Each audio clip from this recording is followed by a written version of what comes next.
Alright, good afternoon. Welcome to an early edition of the Gamedev stream. I'm doing this because I'll be away in the evening. I've been looking for sort of local events or organizations for, game developers and things, or anything that would, give me some opportunity to socialize and maybe find other people to talk with. And today I'm going to check out a local game developers meetup and see if that's going to be any good for me. Yeah, so that's why I won't be there. Unfortunately, it's, it's from 7 to 9 in the evening, so it'll clash with my other stuff. Anyway, let's get into this. So yesterday, I started with the compiler for this, that's a bit too loud maybe. For this dialogue language, and the essential idea is to, let's go back to this, let's have a look at an example. So we have this kind of text, and we want to compile this into something that can be executed step by step, so that the text that's noted here can be displayed one after the other, and so that also choices are evaluated properly and so forth. Because there are branches and jumps and side effects and all of that kind of stuff, this is essentially a programming language, a Turing-complete one even. And so I thought, why not just write a compiler for it? Could have also just written an evaluator, but a compiler seems more fun. So the job of the compiler is to take something like this. If I can find the statement, which has this kind of structure when it's parsed, and turn it into somehow executable code. And last time I thought about, how to exactly do that, and what kind of representation is this code going to have, what kind of evaluation semantics and all that kind of stuff. And we got pretty far. I worked some more on this today, so now if I actually compile this, you can see we have all sorts of different instructions. Let's print those out a bit better. So these instructions are now sort of a form of assembly language that can be evaluated much more easily. This, though, the way it's represented here is still very rough, and for instance, things like the jump tags refer to other elements and not actual positions, instruction positions. So I wrote a very small system that can deal with that. So we have sort of optimization passes in air quotes. The first is the jump resolution pass, which basically goes over all the instructions and it notes which labels point to which instruction. And then it does a second run over it and rewrites jump instructions to have a target that's an actual index of an instruction. So after this pass, all the jumps and stuff like that is going to refer to instruction positions. And then there's a second pass which eliminates all no OPs. During compilation we generate a bunch of no OPs in order to allow us to jump to certain positions, and we can optimize those out again by going through all instructions, rewriting their index as if the no OPs didn't exist, then going through all the instructions again and finding the next instruction to the no OP in the instruction list, setting that as the new one, and then finally removing all the no OPs from the instruction list. And using that we can compress this down quite a bit more. So if we have, right, so now we have this optimize instructions function in there. If we do that, then this is already a lot simpler than the previous instruction assembly that we had. So this is actually now pretty much ready for execution. So the next step after doing this, there's still a bunch of instructions, or like a bunch of functionality that's not mapped in the instruction set and the compiler. So there's more to do there. And there's a bunch of things that could be done in the optimization process to make the code a bit nicer still. But that's not too big of a thing. What's next is defining the actual virtual machine in which these instructions are going to be executed.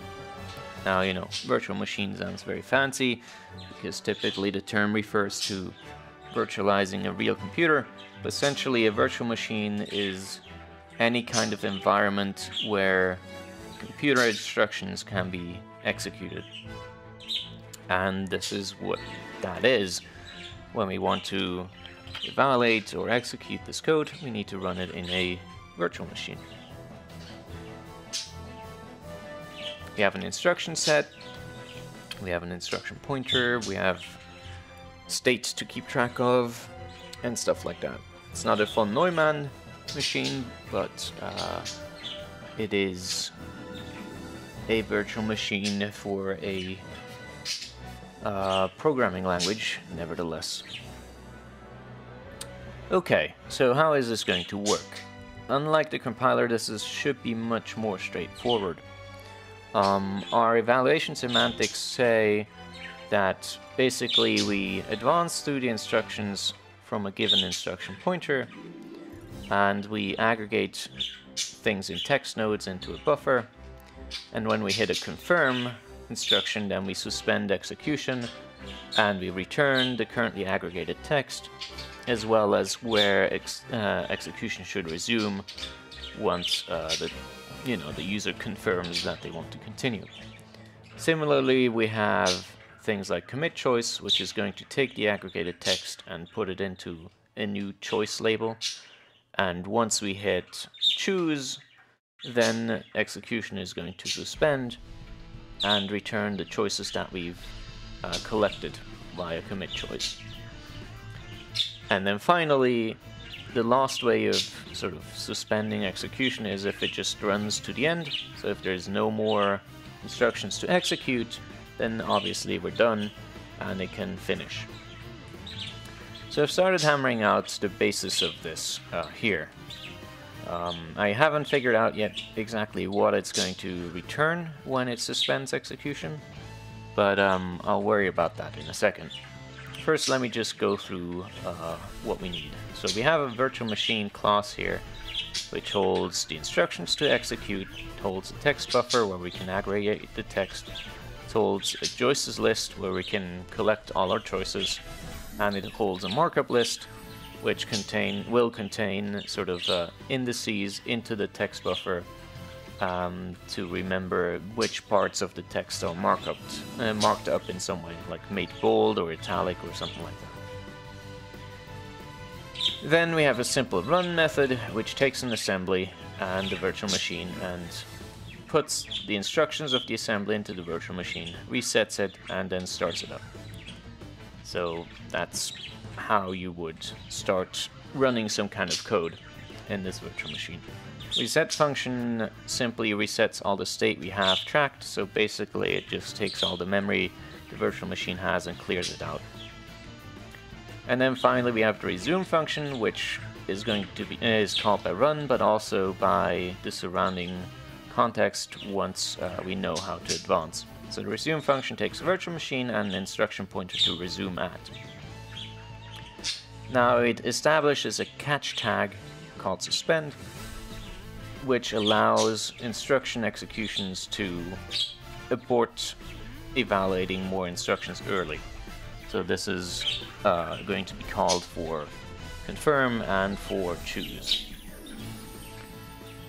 What we do is we go through all the instructions while our instruction pointer is smaller, then we execute the current instruction at the point, and we update the instruction pointer with the newly returned instruction pointer that we get from the execution of that instruction. Okay, so the simplest instruction to execute is of course a no OP. All the no OP does is increase the instruction pointer by 1, so we basically just skip over it. Also very simple is the jump instruction. All we do is we change the instruction pointer to the target of the instruction.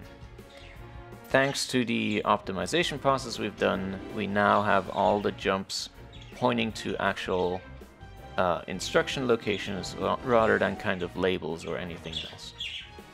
So this is going to work out fine as well. Then the text instruction is also pretty simple. All we do is write the text into our text buffer and advance the instruction pointer by 1. Then we have the confirm, which suspends the VM and returns some kind of value, which I'll have to do in a moment. For the conditional, if you may remember, conditional is something like this, where you have a number of conditions and following branches to jump to. And so we go through all the clauses in the conditional. When one of the forms returns true, then we simply jump to that target. For the choose, we do something similar to the confirm. We get all of choices, and then we suspend the VM, returning the information somehow. For commit choice, we simply push the currently aggregated text and the target for the choice to our choices list in the virtual machine's memory and advance the instruction pointer. For eval, we simply evaluate the form in Lisp and then advance the instruction pointer. For begin mark and end mark, which aren't actually in the compiler yet, but those are used to mark up text, we push a new markup entry into the virtual machine's memory when we begin the mark, and when we end the mark, we set the ending position in the text buffer as the sort of ending region, and of course advance the instruction pointer. So this is all pretty simple. It's not very difficult stuff to write. The virtual machine is going to be by far the easiest thing of all, because we've done so much work ahead of time in the parser and the compiler to make sure, and the optimizers to make sure that everything is as simple as can be. Alright, so the first thing to worry about is what we return when we suspend execution. And I think I'm going to define a couple of classes for this that we can just create instances of and then return. So we're going to say we're going to have an execution state class which has an instruction pointer,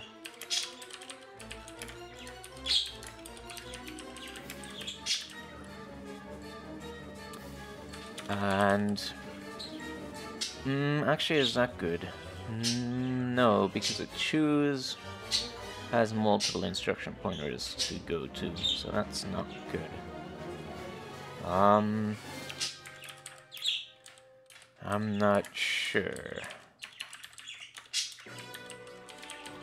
Let's just hammer out what we need first. Let's see. So we're going to need something for a choose, so we need I guess choice request, let's call it that. And this is going to have a number of choices as labels and a number of targets for jumps.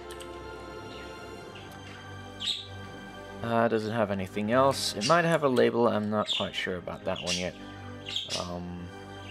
Yeah, so let's leave it at this. Okay, and then we have a confirm request, which has a text to display, a markup for the text, and a target to go back to. once the user has confirmed.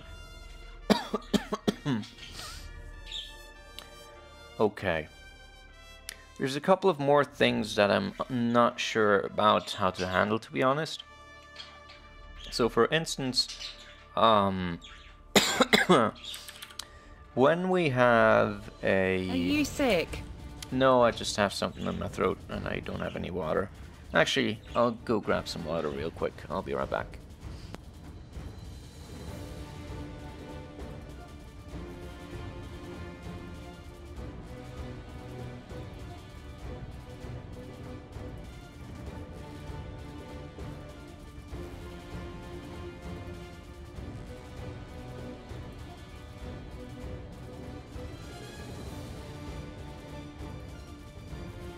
Let's all go to the lobby and get ourselves some water.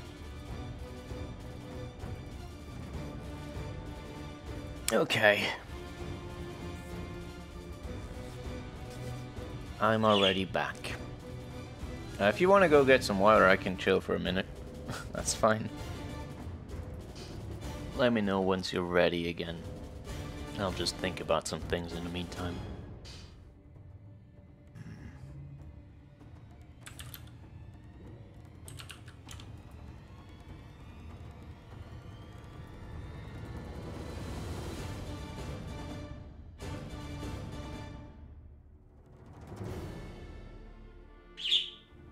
I've just finished eating. Okay.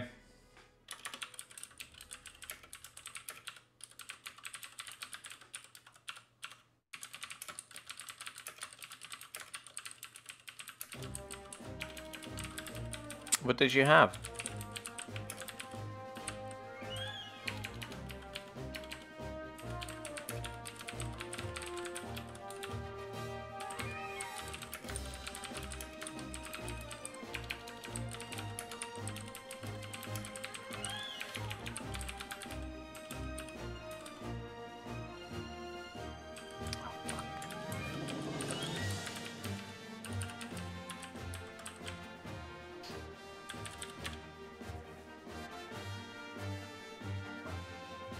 Eggs on toast. That is my meal plan for the next 2 months. Wow.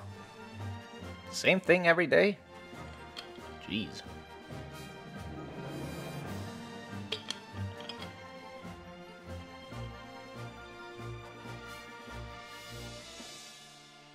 Okay.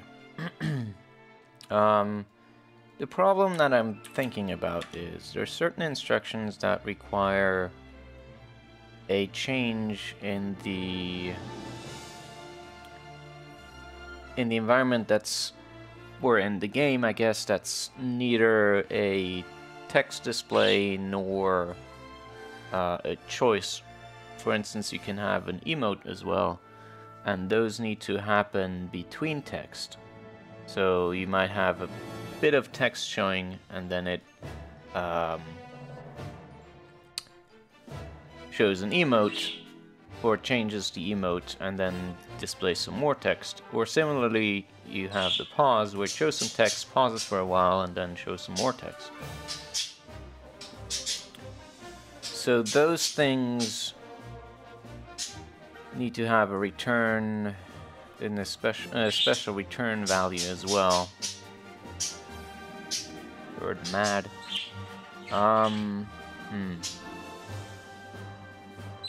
Okay.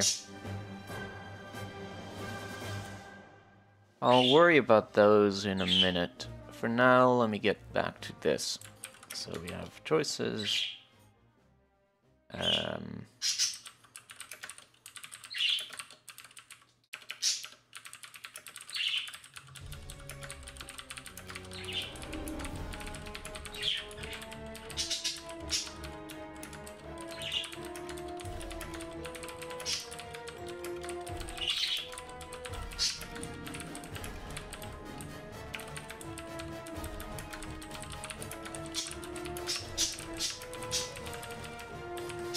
Okay, and then we also need a end request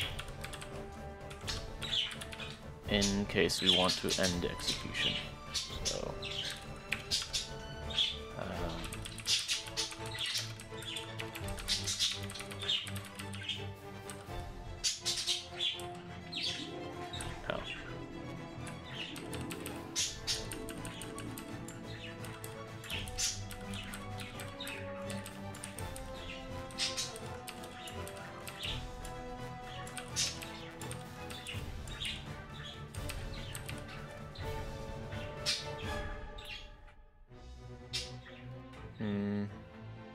Yeah, that's fine.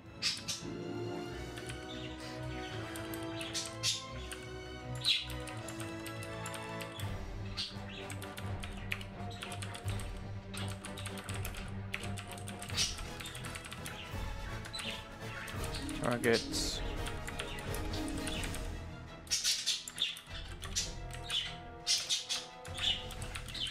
Markup.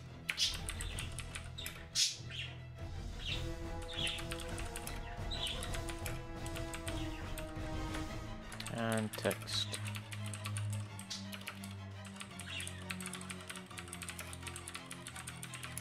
I should make that a bit more convenient to do. Let's see. Text. VM.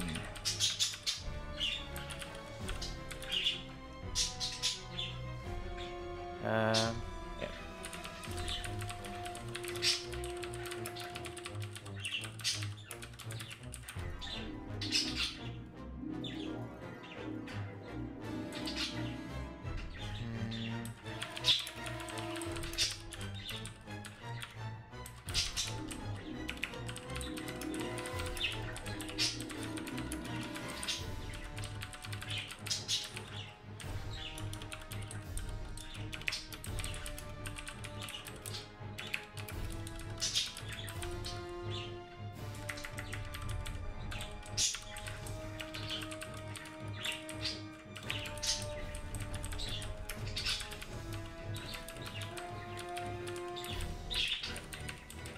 Okay. So I can just do pop text VM.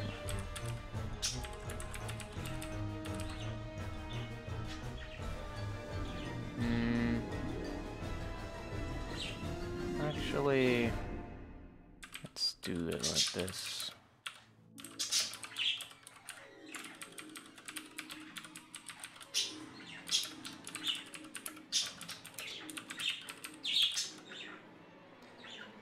Okay.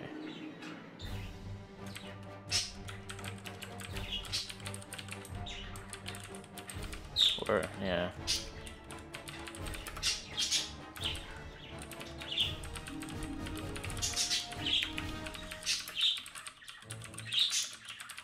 Just want to define some convenience functions for getting the text and all that stuff out without having to redo the same stuff in the different execution functions.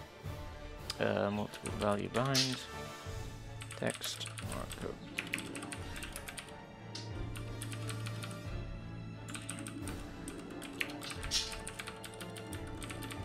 So we can just roll this into one line again. Okay, that should be good. Make instance, choose crest.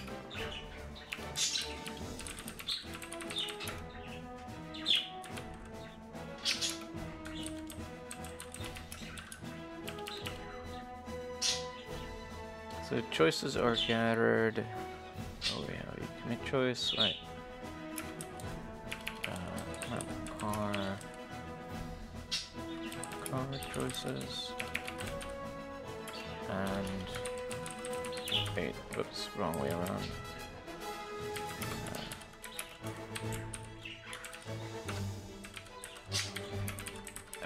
What am I doing? Okay.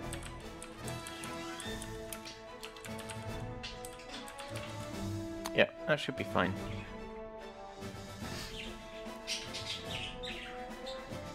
Alright, so now we can actually test this out.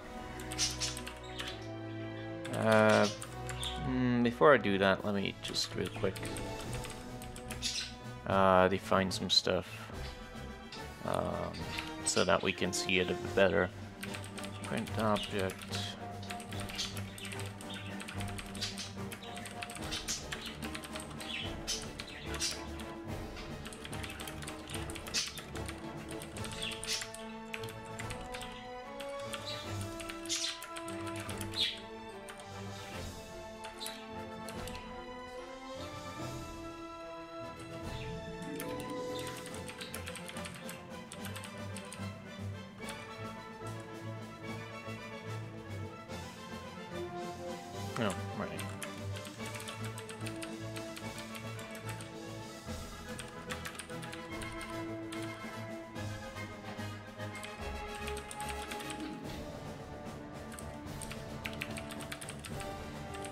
Okay.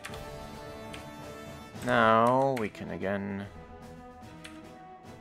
we can compile this stuff in,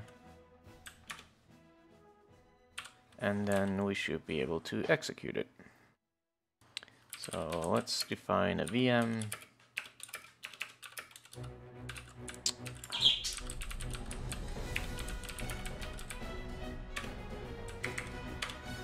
We have an assembly, and now we can run this in our VM. And it'll crash. Yay! Part with source. Yes, because I don't know how to handle that yet.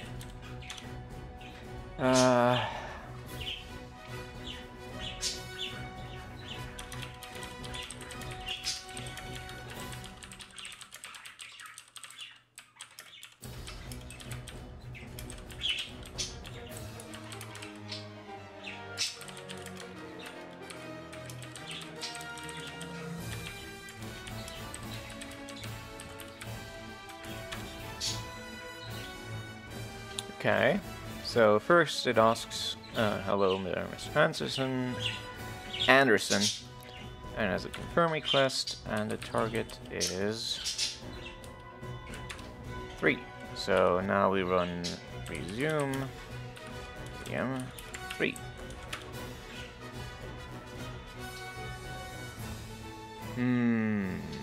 That's not right.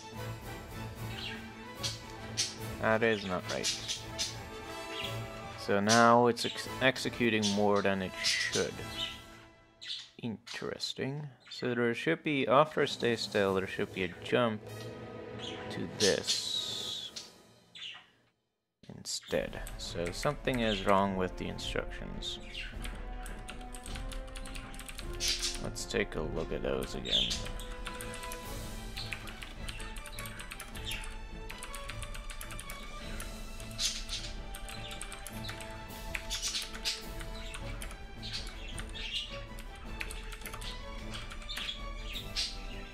Okay, so we have text and a confirm. Then we have a commit choice and a jump to 9. Huh. Why didn't it jump to 9? That's odd.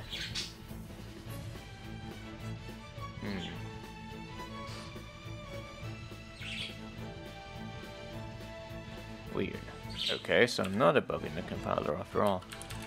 Let's trace execute and see what happens when we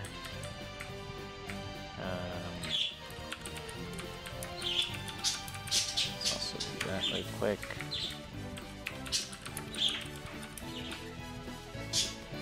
Or actually we can just reset the VM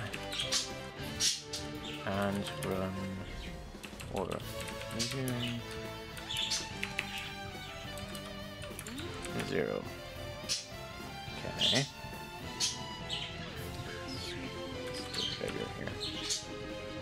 It's hard to fucking read this shit. Alright. Then resume from 3. Okay.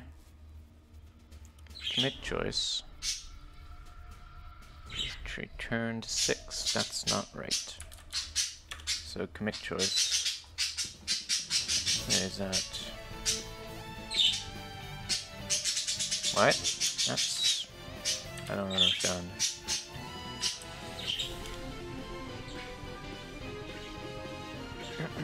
Execute commit choice with 4, and it somehow returns 6.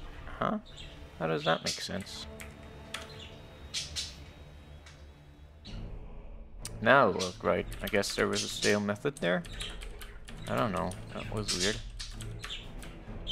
Okay, let's reset the VM again. Start from 0. Okay, we get that. Resume. Oh, right.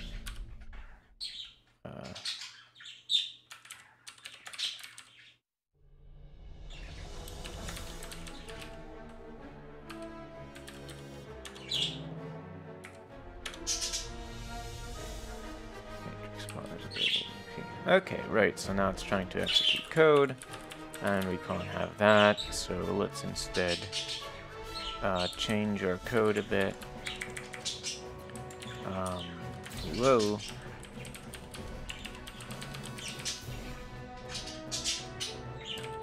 If, I just want some bogus to see that that works.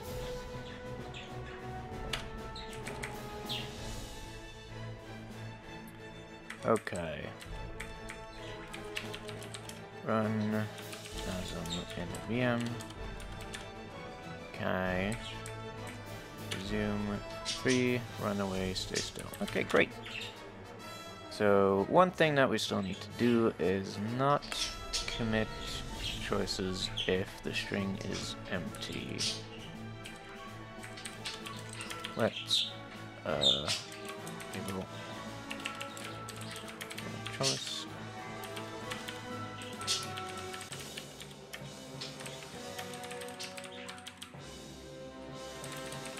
There we go, that should be good. Yeah, so now it doesn't display the one choice that we can't do yet. Good, fantastic. Okay, let's have a look at the targets. These are 18 and 6, so let's go to 6, I guess. And that says, you know, I've been here a long time. Does that make sense? Yes. And then if I resume after that, which is at 9.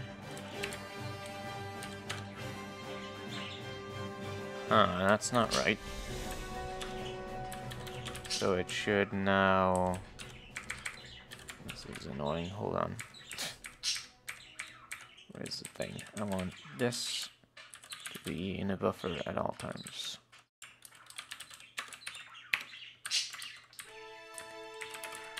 Okay.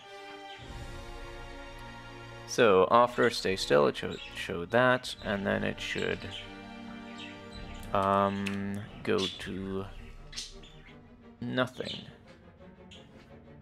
Okay, so let's look at the where's the thing?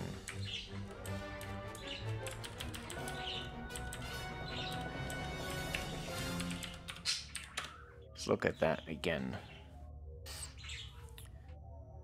All right. So the choice, where is that? Choose. Oh, it's not displayed. Anyway, we're good. We jump to 6. I go 7. That's confirm. And confirm. Oh, I see. Interesting.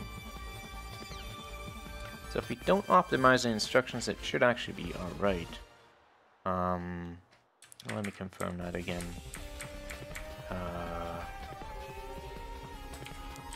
If I just compile.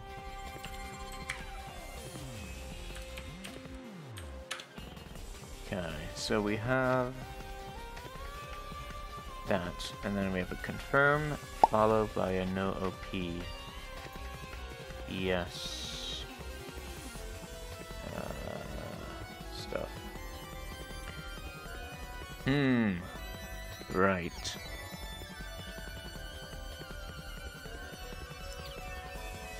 But wait, hold on.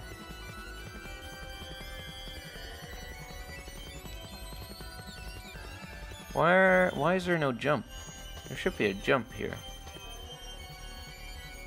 To the end. Okay, so it's miscompiling. It's nothing to do with the optimization pass. Debugging compilers. So the problem is this, most likely. Yes. Yeah. After the choice, we don't have a thing. So we need to have an end. No P for the end. Yeah. Commit, make instance, jump, target, and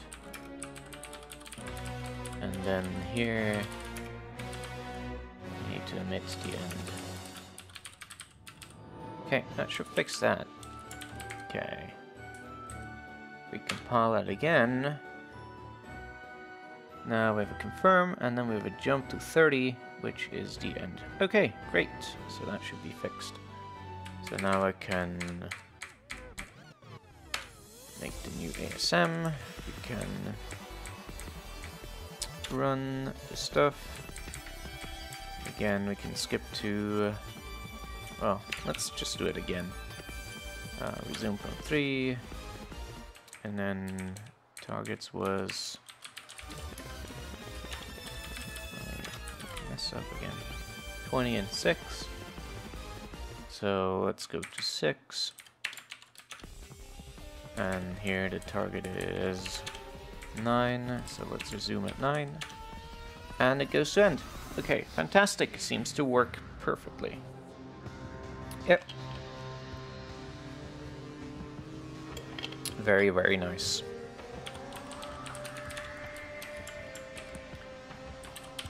Okay. Nice. Yeah. We have a working compiler and virtual machine. Perfectly. Perfectly indeed. Okay, nice. Alright.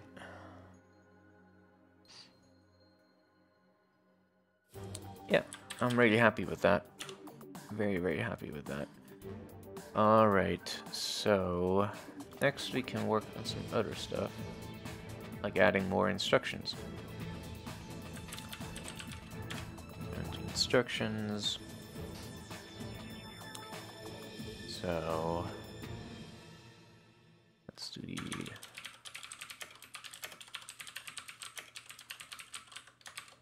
emote instruction.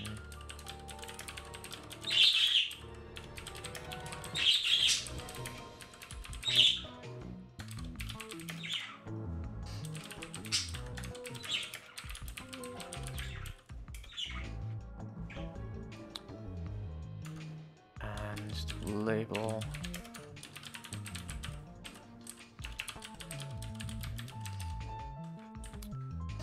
Could probably make this easier because most of these look exactly like this, so I can define a macro to help clean up the code a bit.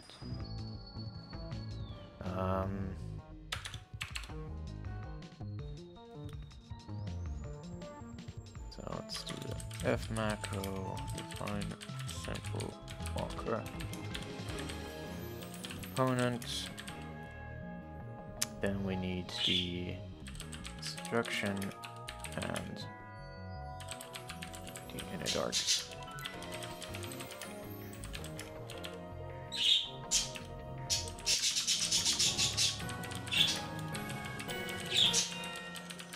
This is not going to be a clean macro, but I don't care.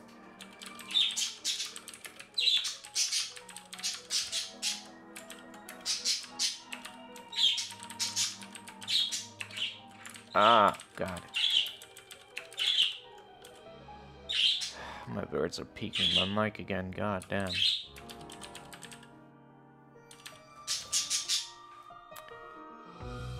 So, for instance, the jump. Jump.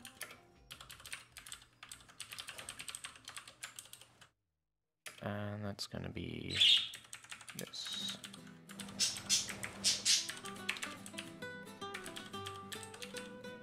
Yep.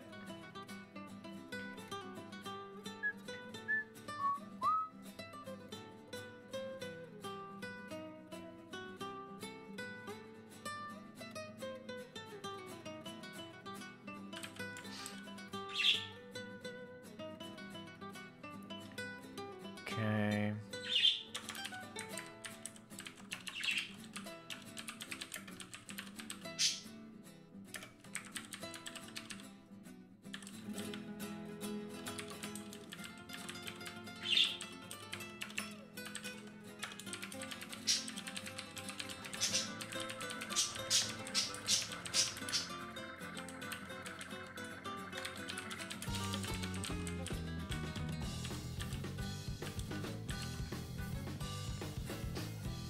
the label ever different?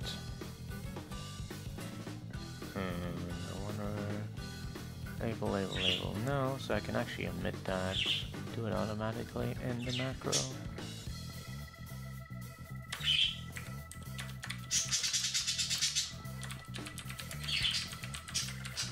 There we go. Make it even simpler.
Oh my god. What is going on with you two? Huh? Yeah, what? Wanna go outside? Or what's happening?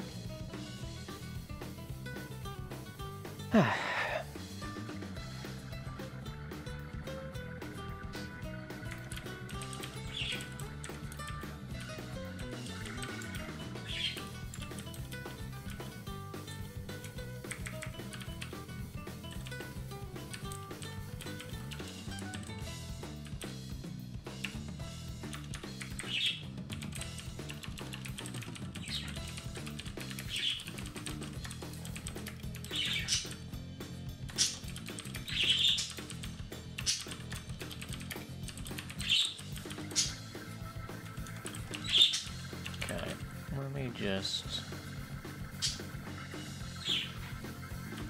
move these simple ones together a bit.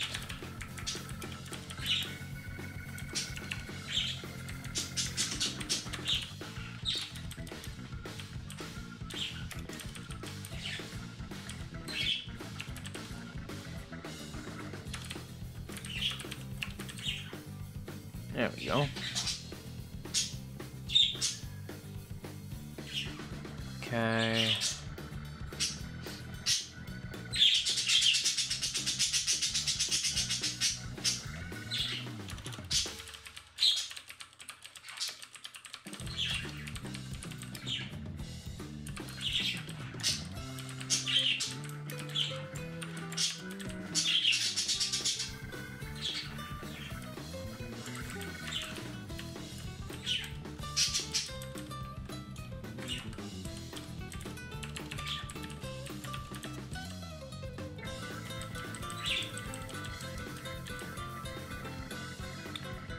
Okay.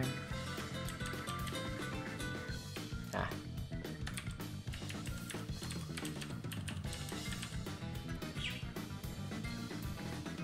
Yeah. All right. We've done that. Placeholder is the only really major one. The other ones are kind of not that important. But let's add an instruction.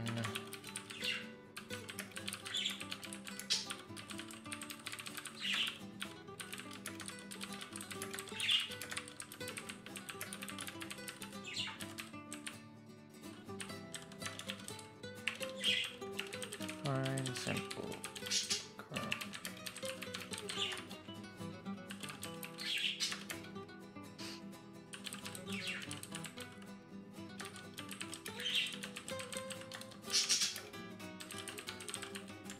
Does have a form, right? Yeah, okay.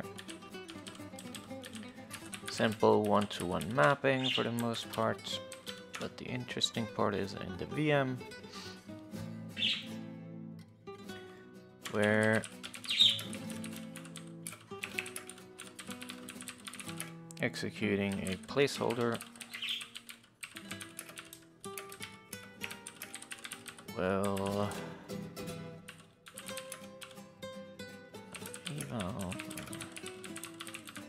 we'll just evaluate that instruction and print the result into the text buffer of the VM, and then advance the IP. Oh, right. And that's the placeholder implemented. The pause and the emote, I still don't quite know. I think what has to happen is that it must have support for like outputting parts of a text without confirming. And so we need extra requests here that'll allow us to do that. So let's make a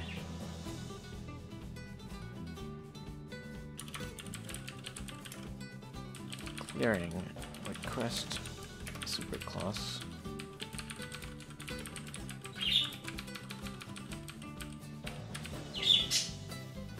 Or not a clearing request, but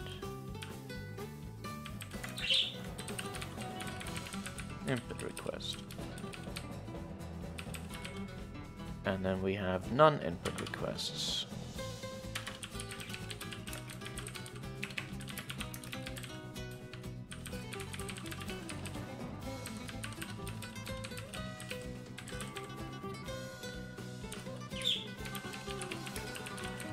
So we have a emote request.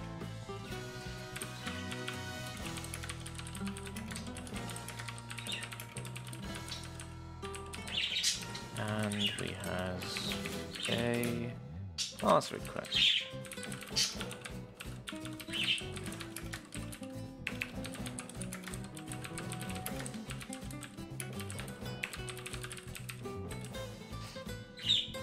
Also add some print methods to make that a bit nicer. Why not?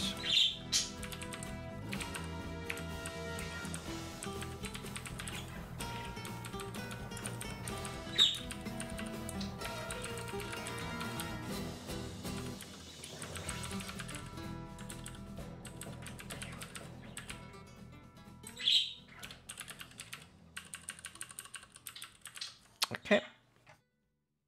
And now we can add the pretty obvious execution methods.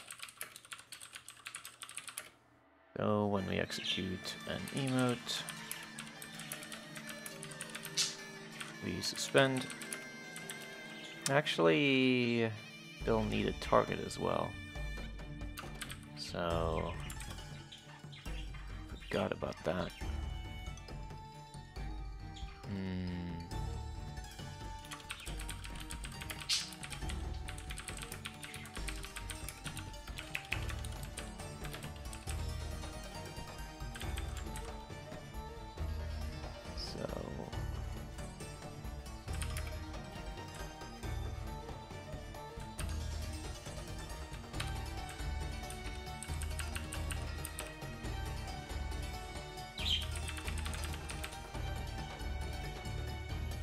Okay, we can do that. Okay, so now we have a target. Good. Suspend. Jesus. Why does it say suspend with the program? Oh, because I named that.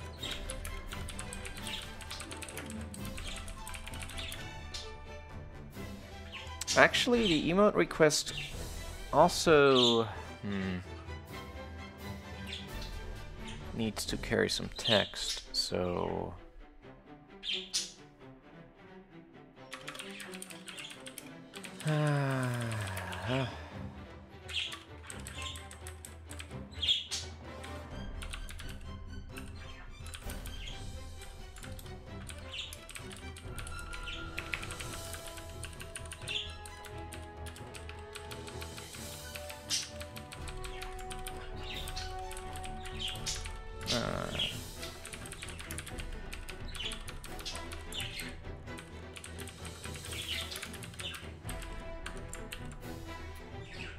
Okay.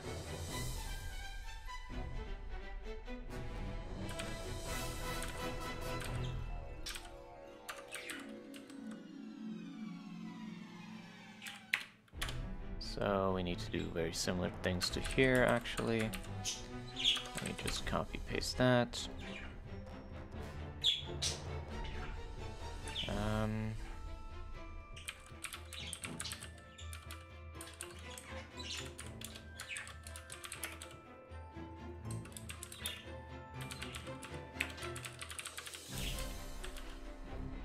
Okay. There is a way that these things could be handled differently, and by calling back into the game from the execution, but I consider that to be a less clean approach than this.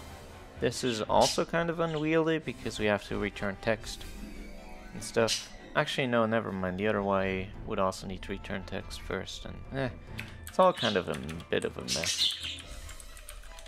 Okay, and the sleep request, or the pause request rather. Did I name that correctly? Yes.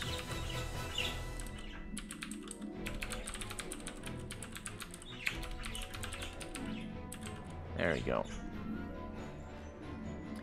Okay.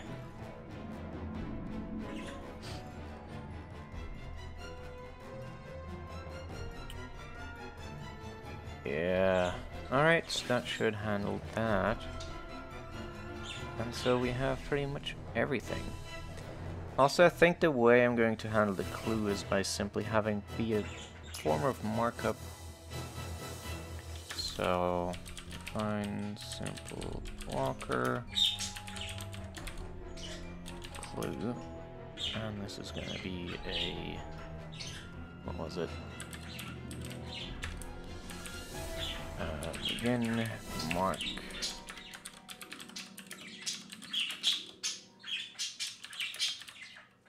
It's going to be a clue. What is the thing for that?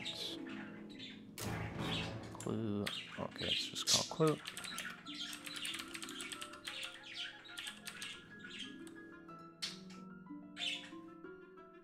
Wait, actually, this is not going to be working as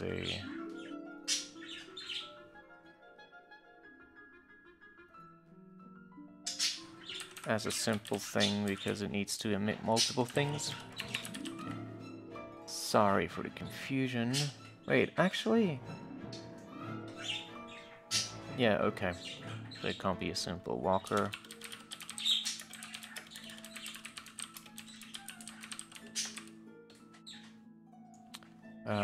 Clue.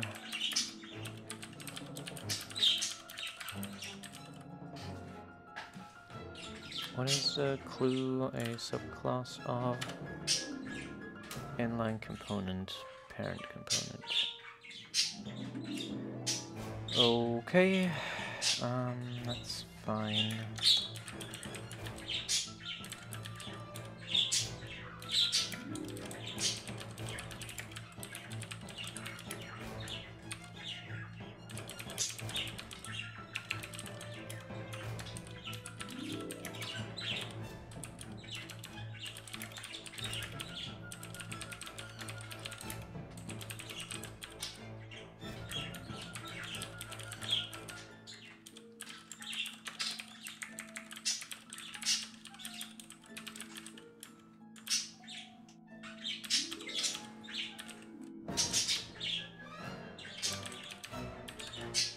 Okay, so that should handle the clue by inserting a markup thingy. Right.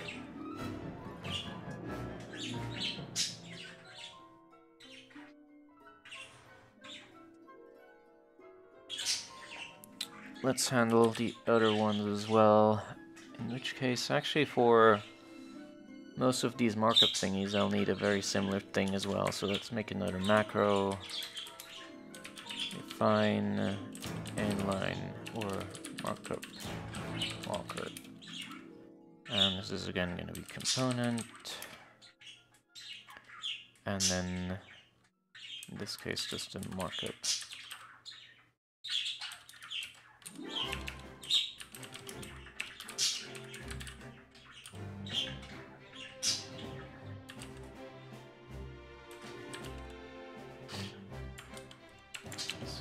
So that generates two methods.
So now I can just do define markup marker with a clue, and we emit this list clue. There we go. That should now be equivalent. So let me actually put that up here wherever I had the other macro.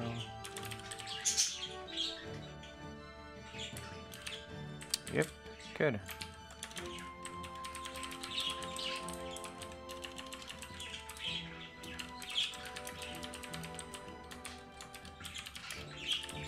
So for bold, we have this.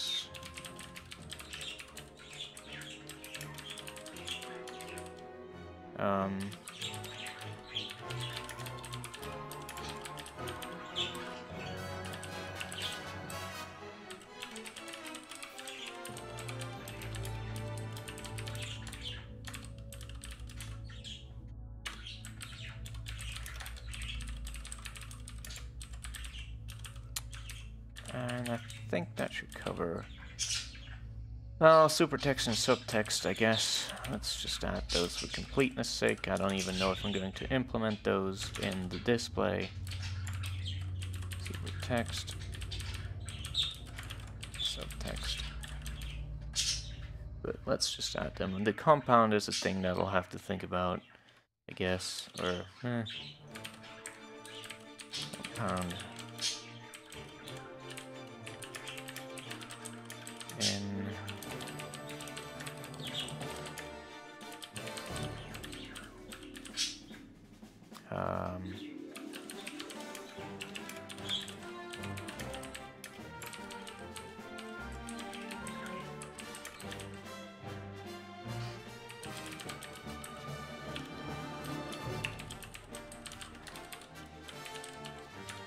hold option.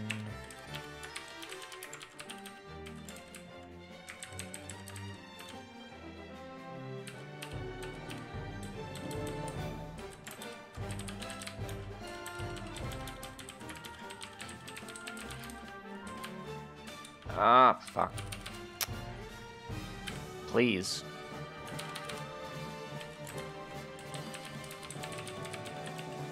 Sometimes my fingers just press whatever and I have no idea anymore what it is.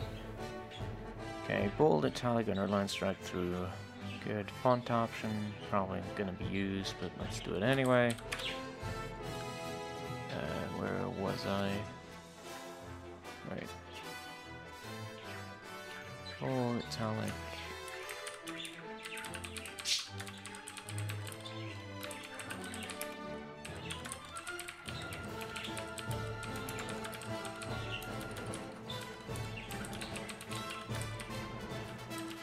Spoiler options.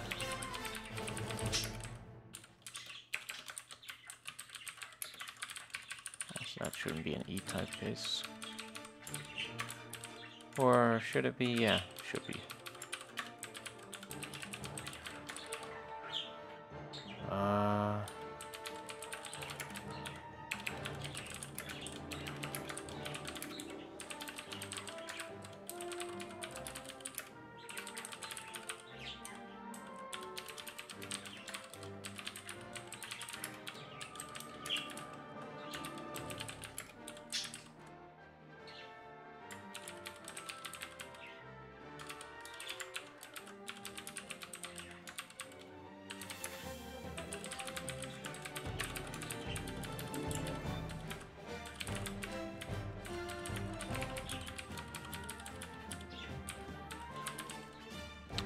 size and link. Turn link. Okay. Size.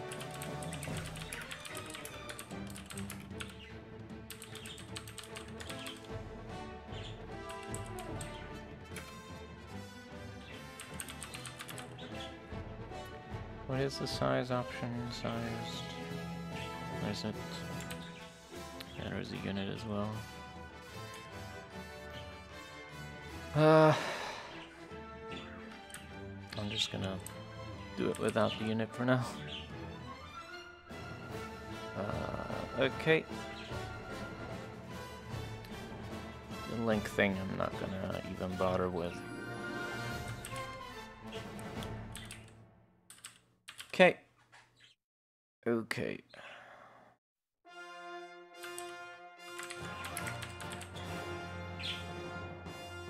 Alright, aside from the camera instructions, now every instruction is, or every kind of option that we have is actually mapped and should be compilable and runnable as well. Okay, nice. So let's have another test. If I have an ASM that uses the bold, italic,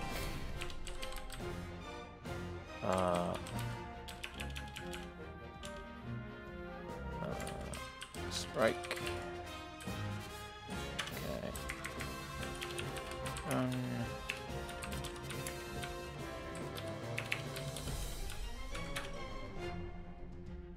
Okay. And what does the markup look like? That's not good.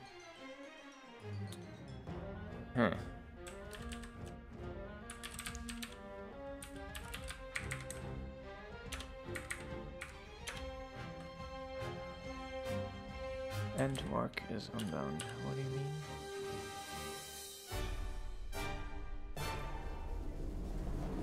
Oh. I'm a dingleberry. Okay.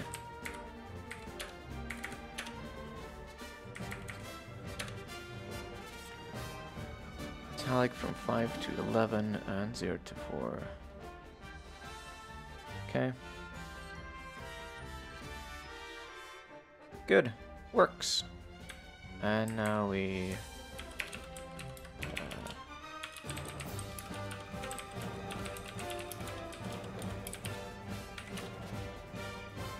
end request. It's not quite right yet. Well, actually, it's undefined, what I just did. So never mind that, that's fine. Let's just do it like this.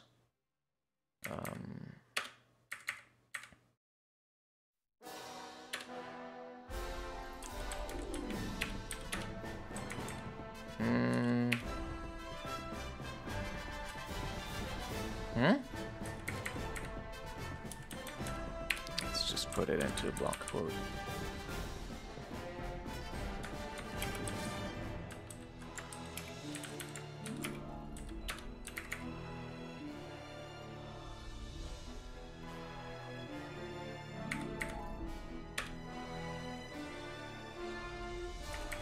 Oh, right, handles are not handled. Those are probably gonna need a similar thing as the emotes. Yeah. Okay. In the case of a handler, it's always clear that it's empty, so I don't need to do the text. Right.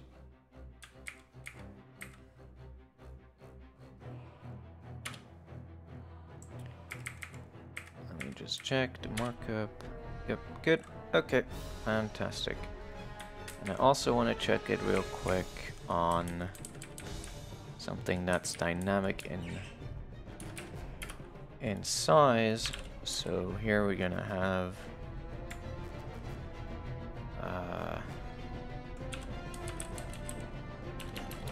let's just say 10 by 10. Why not?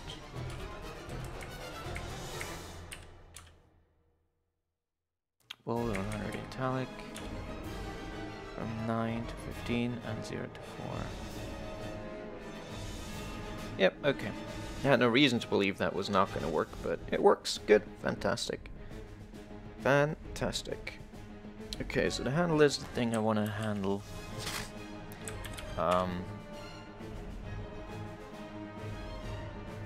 Right. So we need a...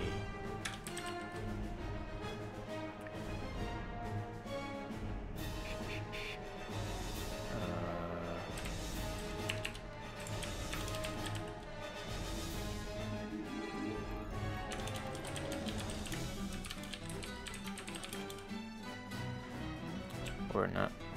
Source request.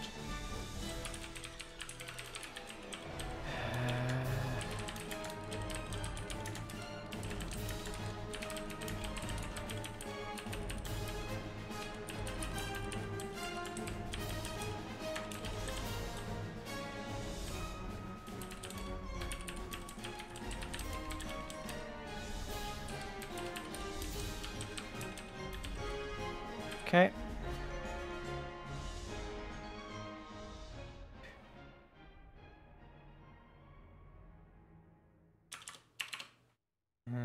Let's just put it down here.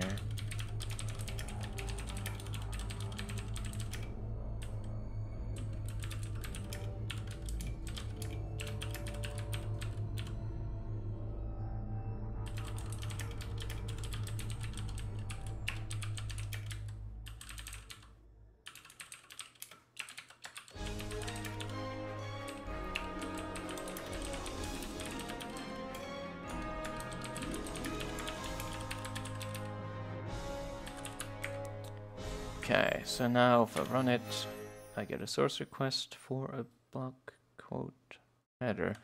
That's not right. That's not right for sure. Compiler.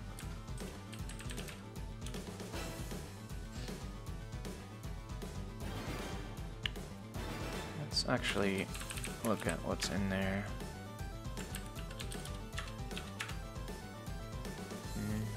Yeah, I can have multiple children for some reason. Don't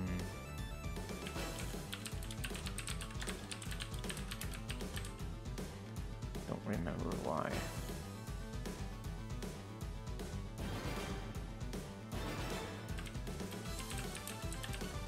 Because I think I don't remember if you can put any markup in there. Let me check the spec. Yeah.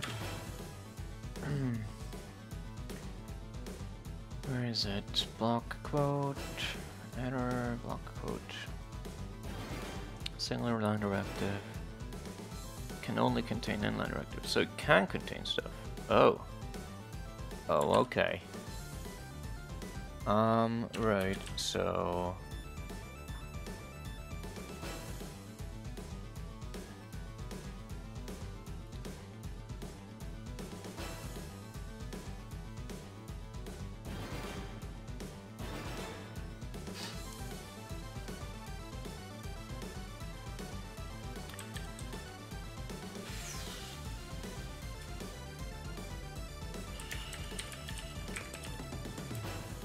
Not sure if that's... Yeah, I mean, I guess I can do that, why not? Oh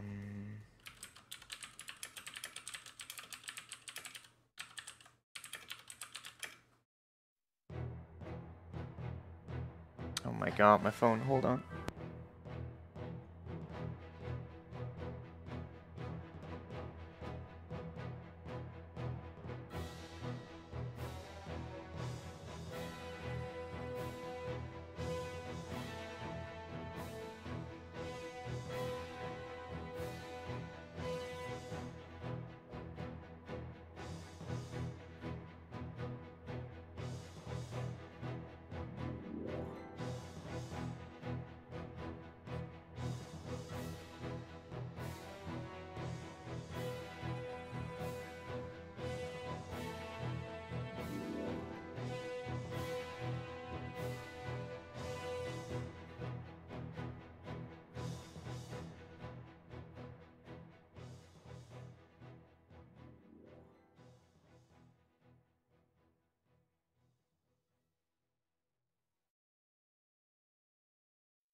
Sorry about that. Okay, so we walk the children.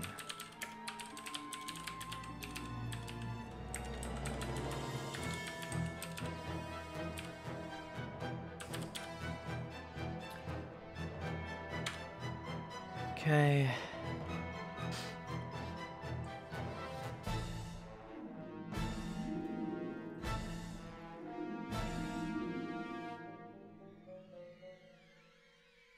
Yes, okay, so it's gonna be a text thing after all, but in this case the text is just a header that should be displayed. Where is it?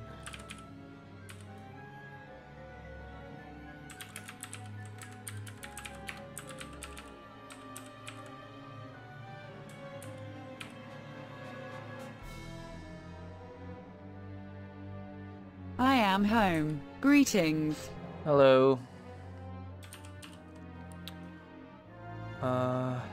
My operating system is Linux.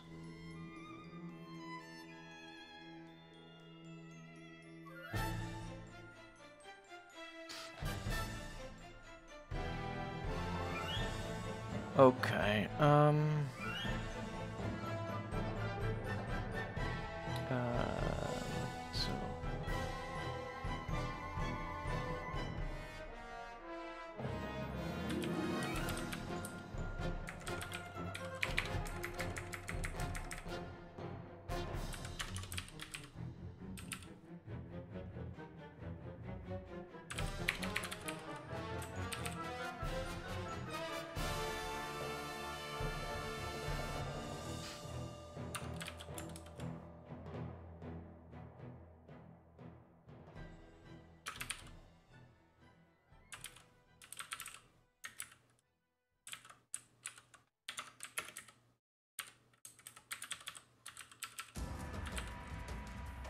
so Is Markless fixed now? yes. Yeah, that was, the thing I was going on about yesterday was, in one hand, not a bug, but on the other hand, yes. I was just using the thing wrong, I remembered the syntax wrong. But also there was a problem wherein paragraphs could still contain other blocks, even after it already started consuming inline content, and that's clearly wrong. And I fixed that and added some tests for it. So it's all good now. And we're almost done with this as well, which is exciting.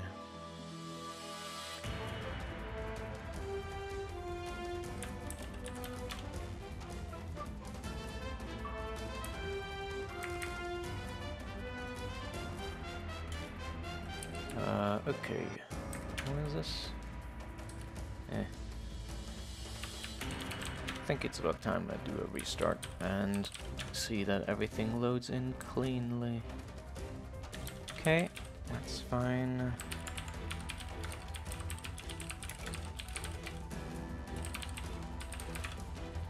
Load that stuff in. Okay, super.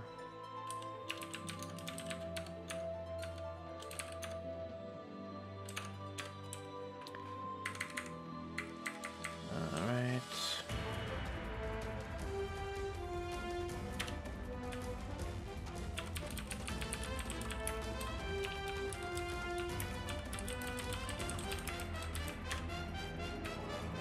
And now we run. Okay, you get a source request. We're emitter A, fantastic.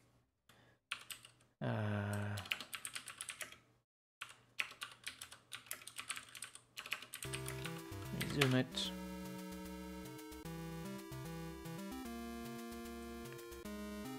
Then we get a confirm for bold 100 italic, good. Stuff. We get a strike, and then we get an end. Good, okay, fantastic. Alright, the entire thing works. So now I can also actually remove this.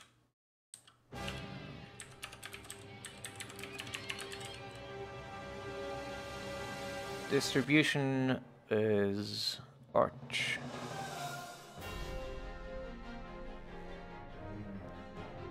Right.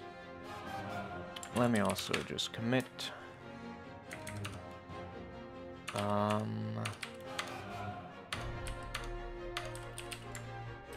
Working VM. Almost 100% instruction coverage.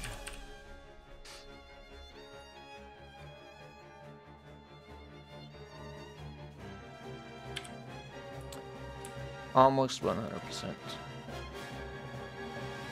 Okay. So just to give an idea of what things will look like in the game itself, I'm not gonna hook it up now because I don't have enough time for that. But just to give an idea, let's do that in here. So, right.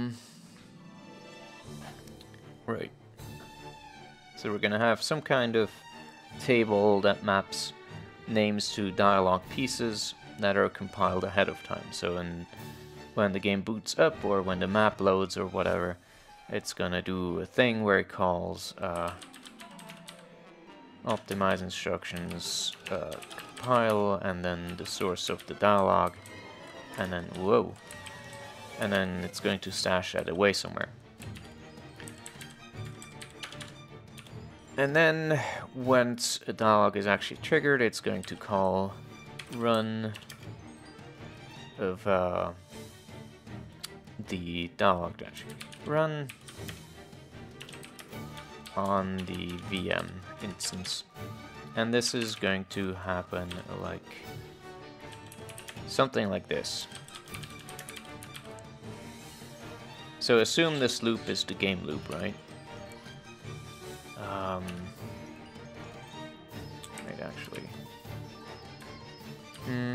This is... I'm not sure if I like it like this. Or request equals run dialog, then...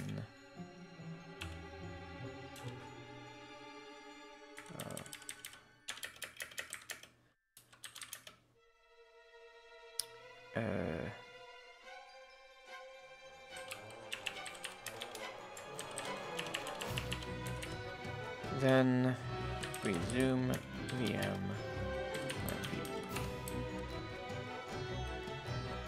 And then after that we have an SNE type case of sort, which does something depending on which request we get.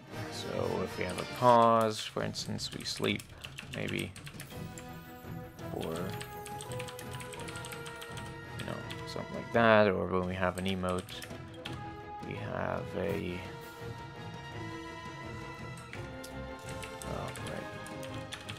sleep and set IP target request, or when we have an emote, like, I don't know, show profile,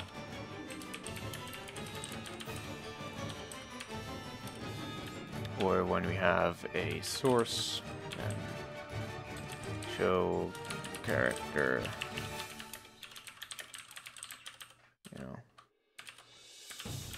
or when we have a, forgot that these all have.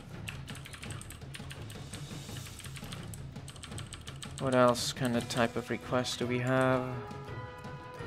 We have a confirm, a choice, emote, pause, source, and end. Okay. So confirm.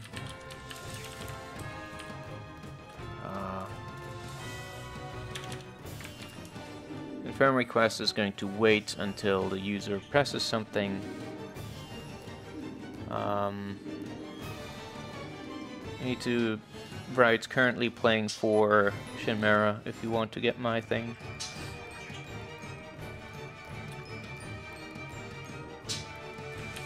Yeah.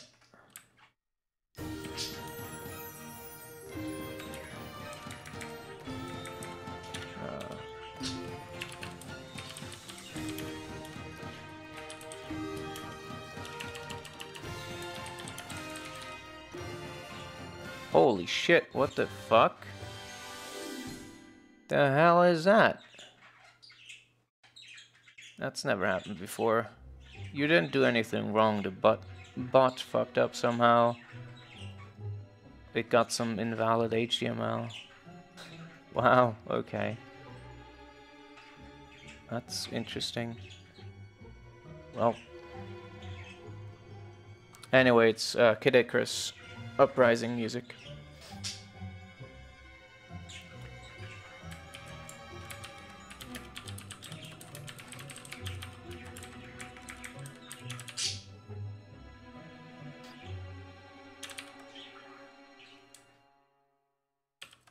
And then it's, you know.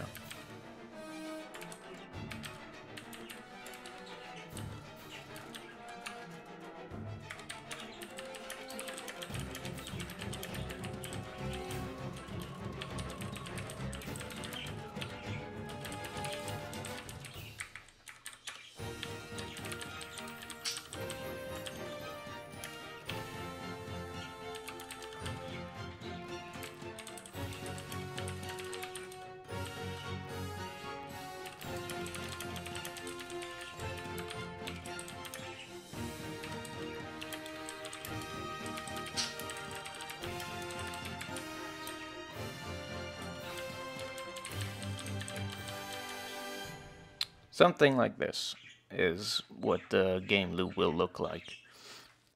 Obviously, it's going to look a bit different than that because this loop also needs to sort of be able to break out when you need to wait for confirmation or for a choice. But otherwise, this is pretty much what it's going to be about. So, pretty simple in terms of how to hook this into the actual engine.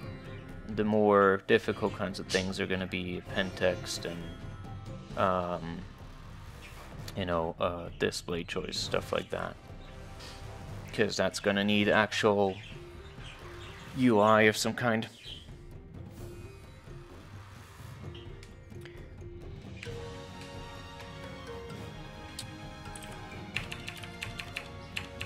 Right.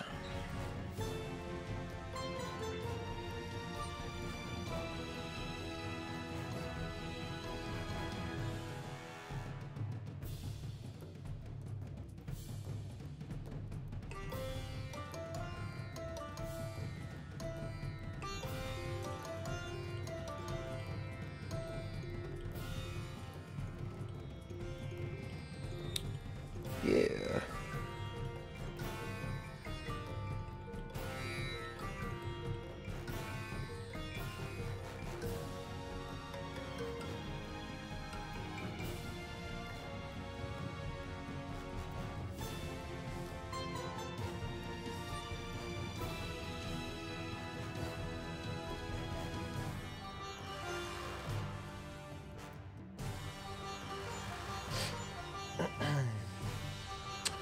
Frankly, I don't know what to do now. Because as I said, I don't want to start on the other thing. And we're actually done here. And there's a few things that could be added, but I don't really feel like it right now. In the optimizers, there's some stuff that could potentially be done, like eliminating branches that can never be taken, or tags that can never be, things that can never be reached. Doing this, but that's not really necessary, and then checking that the assembly we get is actually consistent and not malformed in some way. Those are kind of difficult things to check, and they're currently not really worth it because we kind of get their code from a trusted source, so there's no point in, or little point in, verifying it. So I'm not sure how much I feel like doing those. But yeah, this was an interesting exercise. Yeah.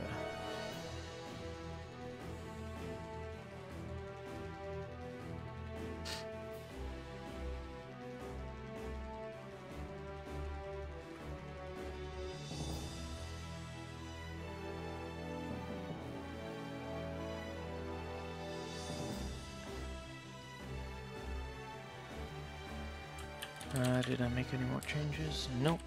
Yeah, I don't know. I could cut it short here as well. I guess next is soak simple up for the dialogue system. Yeah, drawing profiles and things like that would be necessary. Or drawing art for the text box if I did want to do that. But that's kind of a bit less important than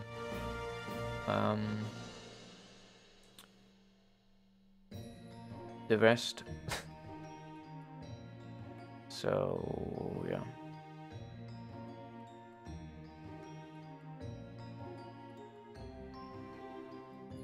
Like the actual displaying of the text and hooking all this up together. So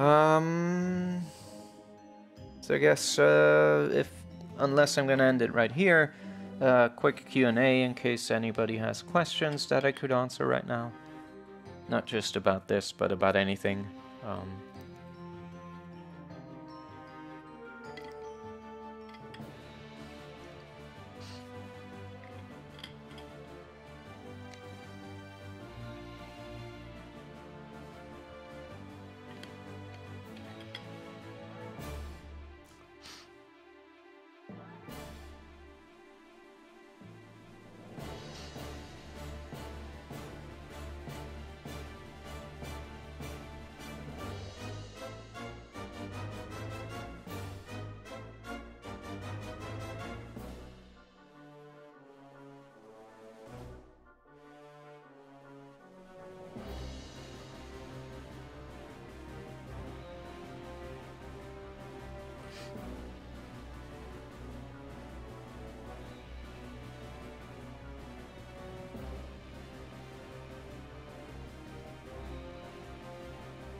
Alright, I should probably manage the packages. Yeah, I need to export a bunch of stuff.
Okay.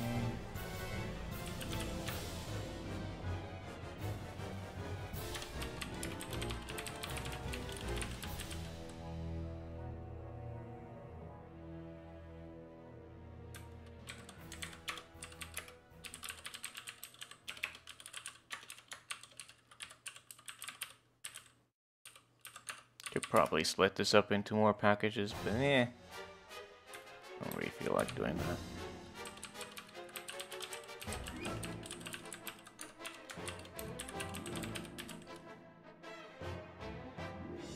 Pass, pass.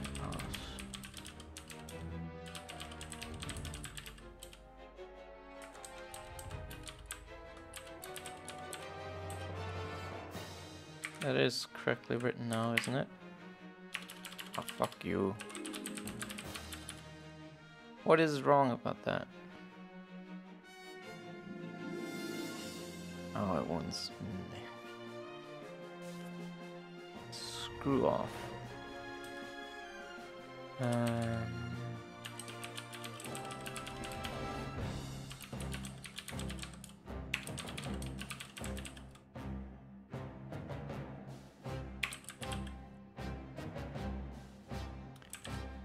Okay, and finally be on that list.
And that should be it.